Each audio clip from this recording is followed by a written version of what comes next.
Hello friends, welcome back to Pink's Kitchen. Today let's check out how to make beetle ginger tea. This is a very healthy drink and an immunity booster. Make it a practice to drink a cup of this healthy beetle ginger tea in the morning for best results. This helps in weight loss and improves your digestion. Very easy to make with a very few ingredients. So let's quickly check out the ingredients and get started. Heat a saucepan and to this add 2 cups of water. Keep the flame on medium throughout the process. Today I have taken 3 fresh and tender beetle leaves. Prick the stem and keep this ready.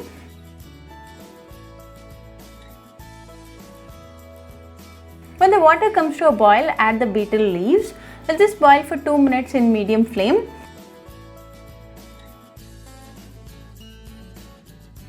After 2 minutes, the water is nicely boiling. To this add 1 piece of crushed ginger. Let this again boil for 2 more minutes. The essence of the ingredients are nicely getting extracted. We are not going to add any sweetening ingredient in this tea today. If you want, you can add half teaspoon of palm sugar candy, but this beetle ginger tea is going to taste good even without any sweetening ingredient.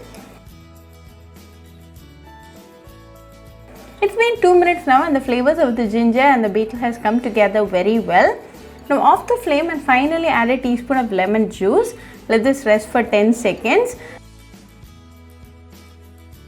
Then strain the beetle ginger tea and serve it nice and hot. You can drink this in empty stomach in the morning for best results. Very easy to make and a very healthy drink. This drink a day boosts your immunity. So do try this beetle ginger tea recipe at your home and write back to me your feedback. I'll meet you all with another interesting recipe. Until then, bye friends. Hope you like this video, so please do like, share, comment and subscribe to Pink's Kitchen channel and click on the bell icon for latest updates. If you wish to check out our recipes in Tamil, you can visit Pink's Kitchen Tamil channel. I'll be giving the channel link in the description box. Happy cooking and thanks for watching this video. I'll meet you all with another interesting recipe. Until then, bye friends.